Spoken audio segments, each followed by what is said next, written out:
বিসমিল্লাহির রহমানির রহিম।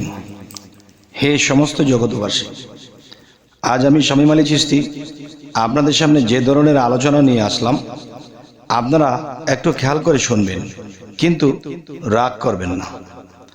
আর আজকের যে কথাটি হয়তো কোনো নারী জাতির উপরে এই কথাটি খুবই বিষাক্ত হতে পারে, খারাপ লাগতে পারে, কিন্তু না, আল্লাহ কিন্তু পৃথিবীতে কয়েকটা স্তরের জাতের নারী পৃথিবীতে পাঠিয়েছেন।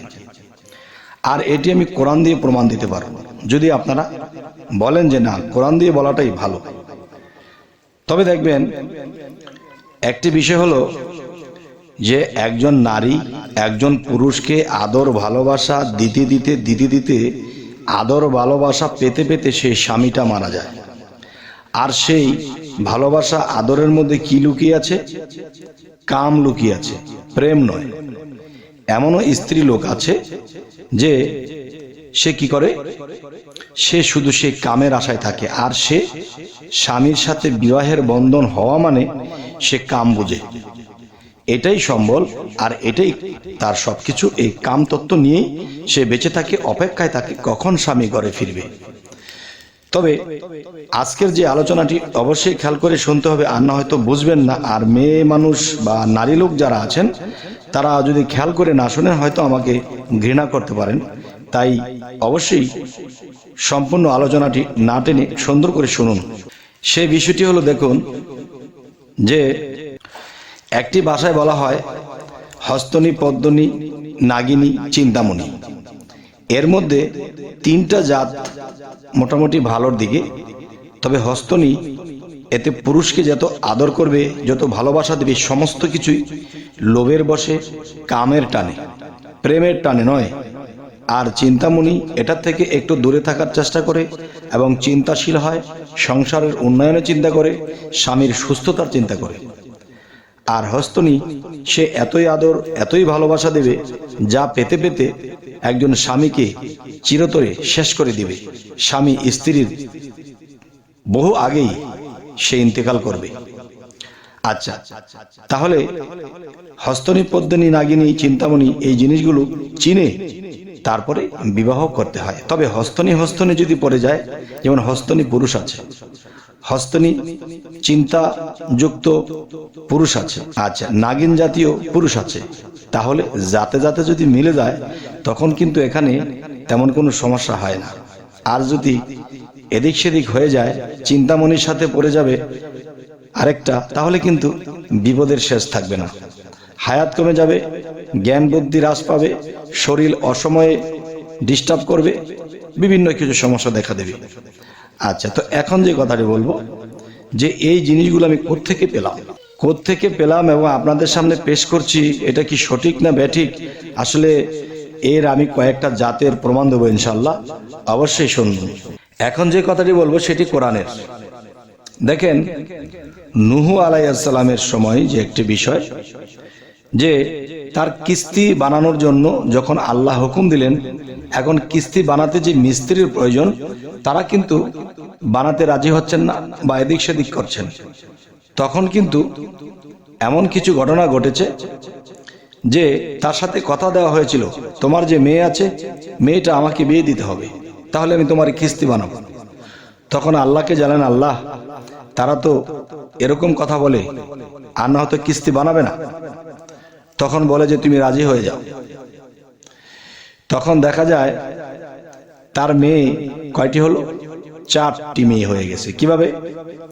যে তুমি বিড়ালের উপর হাত রাখো, সেই বিড়ালটি মেয়ে হয়ে গেছে। তুমি কুকুরের উপরে হাত রাখো, সেই কুকুরটি মেয়ে হয়ে গেছে। তুমি ইঁদুরের উপরে হাত রাখো, সেই ইঁদুরটি মেয়ে হয়ে গেছে। এবং তার আসল মেয়ে যেটা, সেটাও তো আছে। তো মোট 4টি।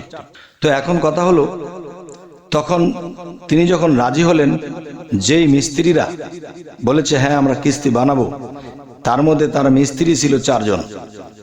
এখন এই 4 জন মিস্ত্রি তারাই বলেছে যে আমি তোমার মেয়েকে বিবাহ করব, যদি বিবাহ দাও তাহলে আমি কিস্তি বানানো শুরু করব। আল্লাহ বলেছিলেন তুমি রাজি হয়ে যাও, তাহলে আমি আরো 3টা মেয়ে কোথায় পাবো? হ্যাঁ আমি সেটা ব্যবস্থা করছি। তখন এভাবে আল্লাহ ব্যবস্থা করে দিলেন কিন্তু সেই মেয়ে চারটা ঠিক দেখতে একই রকম, কোনটা কোন মেয়ে এটা বোঝা যায় না। তখন কি হলো, সেই নূহ আলাইহিস সালাম যখন সমস্ত প্লাবন সমস্ত কিছু যখন ধ্বংসপ্রাপ্ত হয়ে গেছে, সমস্ত জোড়ায় জোড়ায় নিয়ে যখন উঠে গেছে, তখন দেখা যায় এই প্লাবন কমে গেছে, সেই দুর্যোগ চলে গেছে। তখন সে আবার যখন ফিরেছে, তখন তো তাদের কথা রাখতে হবে, তাই সেই চারজনকে চারটা মেয়ে বুঝিয়ে দিয়েছে। চারজনকে চারটা মেয়ে যখন বুঝিয়ে দিয়েছে যে চার জায়গায় চারজনের বিয়ে হয়ে গেছে, এখন মেয়ে তো দেখতে একই রকম, এখন এই মেয়েদেরকে নিয়ে কোথায় যাবে, কি করবে? আচ্ছা, এখন চিন্তা করলো যে আমি আমার মেয়ের বাড়িতে যাব বেড়াতে। এখন কোনটা তার আসল মেয়ে? তখন একটি বাড়িতে গেছে, তখন সেই বাড়ির শ্বশুর শাশুড়ি তারা বিচার দিয়েছে, দেখেন আপনি কেমন মেয়ে পেলেছেন, সেই মেয়েটা শুধু কাউকে দেখলেই খেউ মেউ করে, মানুষকে দেখলেই চেঁচামেচি করে, কাউকে বাড়ির দিকে আসতে দেয় না। তখনই বুঝেছে যে এই মেয়েটি কুকুর থেকে এসেছে। আচ্ছা, এরপরের কথা হলো অন্য মেয়ের কাছে গেছে, যাওয়ার পরে বলতেছে যে আমার মেয়েটি কেমন কেমন সংসার করছে। তখন বলতেছে, দেখেন আপনার মেয়েটি সব দিক দিয়ে ভালো আছে, কিন্তু সে চাউল যখন ঝাড়ে তখন সে চাউল কটকট কটকট করে চাউলগুলো খেয়ে ফেলে। ও আচ্ছা, তার মানে সে বুঝে নিল যে এটা আমার ইঁদুর থেকে সেই মেয়েটি। আচ্ছা, এবার চলে গেল অন্য মেয়ের বাড়িতে। যাওয়ার পরে বলতেছে যে আপনার এই মেয়েটি ঘরের চিপা চাপায় থাকে এবং দেখা যায় সে একটা জীবিত জিনিস দেখলে সেটাকে খামচে ধরে, সেটাকে ছিঁড়ে বেড়ে নষ্ট করে, এই অবস্থা। তখন বলতেছে, হ্যাঁ তাহলে এটা বিড়াল। আচ্ছা, তাহলে তার আসল মেয়ে তখন অন্যটির কাছে যখন গেল যে আমার মেয়ে কেমন সংসার করছে, কেমন কথা বলে, হ্যাঁ আপনার মেয়ে সর্বদিক দিয়ে ভালো, খুব ভালো মেয়ে। তখনই বুঝলো এটা তার আসল মেয়ে। তাহলে এখানে বিষয় হলো হস্তনী পদ্মনী নাগিনী চিন্তামণি। তাহলে আপনারা বের করে নেবেন এই চারজন মেয়ে থেকে কোনটা চিন্তামণি আর হস্তনী পদ্মনী নাগিনীর মধ্যে কোনটি পড়েছে। এটা কিন্তু আমার কথা না, কোরআনের কথা। তবে এই চারটা জাত পৃথিবীতে এখনো রয়ে গেছে। এই জন্য বিবাহ করতে গেলে যেই জাতের সাথে সেই জাতটাই ফেলতে হবে। পুরুষের মধ্যে হস্তনী নাগিনী চিন্তামণির মতো এরকম পুরুষের মধ্যে জাত আছে, জাতে জাতে যদি মিলিয়ে দেওয়া যায় তাহলে তাদের সংসার সুখের হবে, সমস্যা হবে না। আর যদি আজাতের সাথে কুজাত পড়ে যায় তাহলে বেজাত হয়ে একেবারে সংসারটাই তছনছ হয়ে যায়। যাই হোক, হে সমস্ত জগতবাসী, আজকের এই আলোচনা আপনাদেরকে কি বোঝাতে চাইলাম, আর আমার কথা কি আপনাদের ভালো লাগলো তবু জানাবেন, এবং খারাপ লাগলো তবু জানাবেন। তবে হ্যাঁ, আরো একটি বিষয় হলো যে অবশ্যই যারা অবিবাহিত আছেন তারা অবশ্যই সেই নারী চিনে নিতে হবে এবং সেই পুরুষটাকেও চিনে নিতে হবে, যাতে যাতে মিলিয়ে দেওয়ার জন্য। আর এই জন্য শাস্ত্র গ্রন্থ বা বিভিন্নভাবে শিক্ষা দেওয়া আছে। আর যদি আপনারা বলেন যে হ্যাঁ জাত নির্ণয় করতে চাই, কোন জাতের কি লক্ষণ, কি করে বুঝবো সে হস্তনী সে পদ্মনী, তাহলে আমরা এটার থেকে সতর্ক হতে পারবো আর জাতের সাথে জাত মিলিয়ে দিতে পারবো। তবে হে সমস্ত জগতবাসী, অবশ্যই আমি এটা চেষ্টা করব সামনে এরকম ভিডিও দেওয়ার জন্য, যদি আপনারা আমাকে বলেন।